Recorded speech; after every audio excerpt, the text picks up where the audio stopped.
6 BCE. You're a Roman father.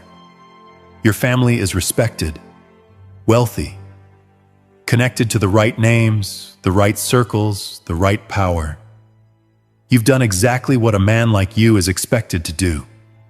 You've arranged a perfect marriage for your daughter. She's 16, maybe 17.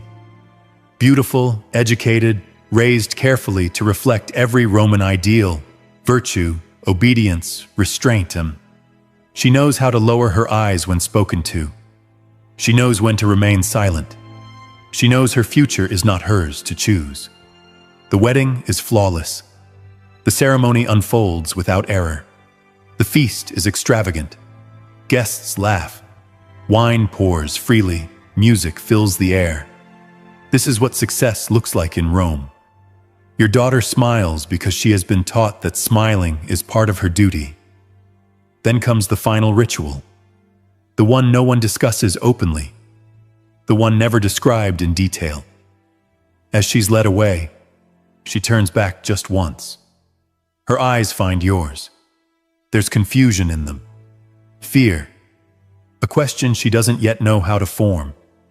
You look away, not because you don't love her, but because you know exactly what's about to happen, and you know you cannot stop it.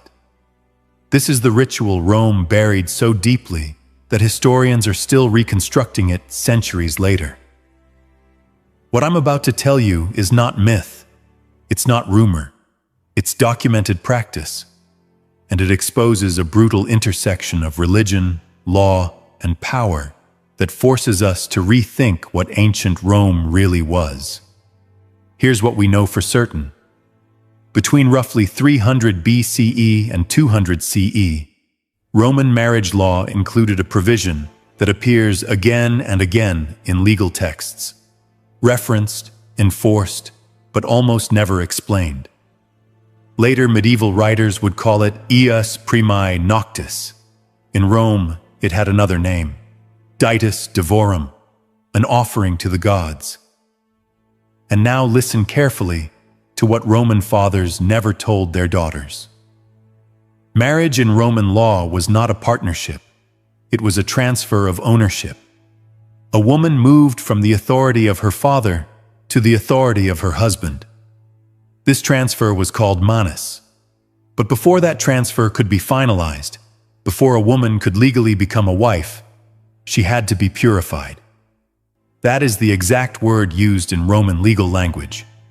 Purificar. Purified. Rome's foundational legal code, the 12 Tables, contains a short but devastating clause. It states that no bride of proper Roman lineage may enter marriage without purification by the appointed guardians of divine will. That's how the priests were described. Guardians of divine will.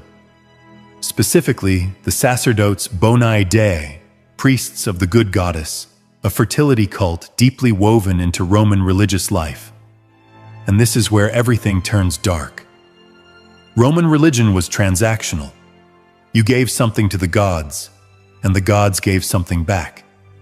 Grain for fertility, wine for victory, animals for protection. A clean, brutal exchange. But in the case of marriage, the offering wasn't livestock. It wasn't wine. It was the bride herself. Think about that. You're 16 years old. You've been trained your entire life to obey. You know your duty. You know your place. But no one told you this part. No one explained that before you belong to your husband, you belong to the gods. And the gods demand proof. The law refuses to explain what that proof looks like. Archaeology does. Across Rome, beneath major temples, researchers have uncovered purpose-built underground chambers. These are not burial crypts. They aren't storage rooms. They aren't accidental spaces. They are something else entirely. Stone beds carved directly from solid rock. Channels cut into the floor for liquid drainage. Doors engineered to lock only from the outside. In 2003, Excavations beneath the temple of Bona Dea on the Aventine Hill uncovered one of these chambers fully intact. What archaeologists found inside changed everything. The walls weren't covered in prayers, not hymns, not invocations to the gods. They were covered in names, hundreds of names, all female, each paired with a date. Those dates align precisely with known Roman wedding celebrations from the same periods. British archaeologist Catherine Johns spent 3 years documenting the inscriptions. Her 27-page report concluded, "These appear to be records of women who underwent a ritual process in this space." She added that while the ritual itself was not explicitly described, the contextual evidence strongly suggested a direct connection to marriage rites. Not explicitly described is academic language for something very specific. We know exactly what happened here. We just don't like saying it out loud. So I'll say it plainly. This was where priests claimed the right to consummate the marriage before the husband. The process followed a strict pattern. After the public ceremony, after the feast, after the laughter faded and the music stopped, the bride was escorted to the temple, not by her husband. He was not allowed to accompany her. Instead, she was led by female attendants, older women, women who had already endured the same ritual. They guided her down narrow stone stairs, away from torchlight and celebration, into cold corridors beneath the earth. The air was damp, the walls closed in. Every step carried her farther from the world she knew. At the end of the passage stood a door. Behind it waited a priest, or several. The sources disagree on the number. Much of the written testimony survives only in fragments, because later generations worked very hard to destroy it. The playwright Plautus, writing around 205 BCE, referenced the practice in a comedy that was later heavily censored. Only pieces remain. In one surviving fragment, a character says, "The gods take their portion before any man. That is the law. It has always been the law."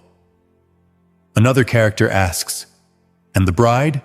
What does she receive?" The reply, "The blessing of purification, if she survives it."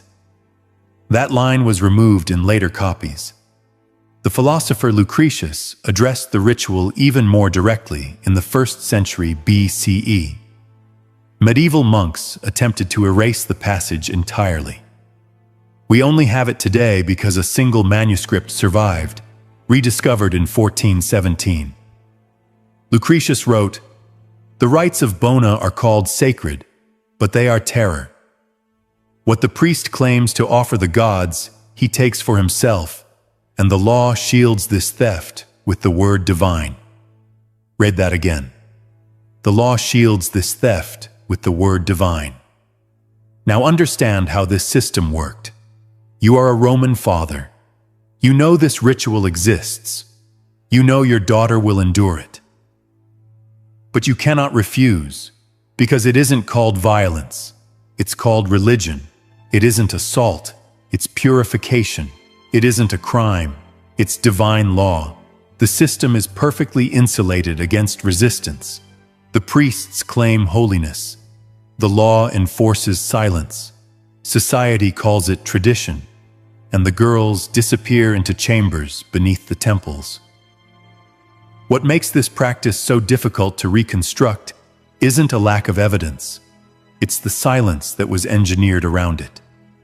Roman women who survived the ritual were not merely discouraged from speaking, they were legally forbidden. In 169 BCE, the Lex Vaconia introduced strict provisions regarding religious secrecy. Any woman who revealed the mysteries of sacred rites could be charged with impietas. The penalties were severe: exile, loss of property, in some cases, death. This is why the historical record looks the way it does. The victims were silenced by law. The perpetrators cloaked their actions in holiness. and the men who wrote history were either participants in the system or beneficiaries of it.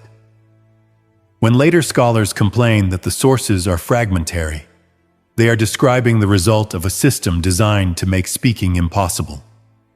But power always misunderstands one thing about silence. Silence is not the same as forgetting. And when speech is forbidden, people find other ways to testify. In the 1920s, archaeologists excavating a villa in Pompeii uncovered a room that immediately unsettled them. It wasn't sealed by volcanic ash. It had been deliberately walled shut before the eruption of Vesuvius. Someone had hidden it. Inside was a fresco. At first glance, it appeared ordinary, a conventional Roman wedding scene. A bride and groom standing together, guests gathered, ritual gestures frozen in paint. Everything looked exactly as it should, until you noticed the background. There, almost invisible unless you knew where to look, a second scene unfolded. A woman was being led down a staircase by robed figures. Her body twisted backward. Her face turned toward a man standing above her. He reached for her, frozen in place, unable or unwilling to follow.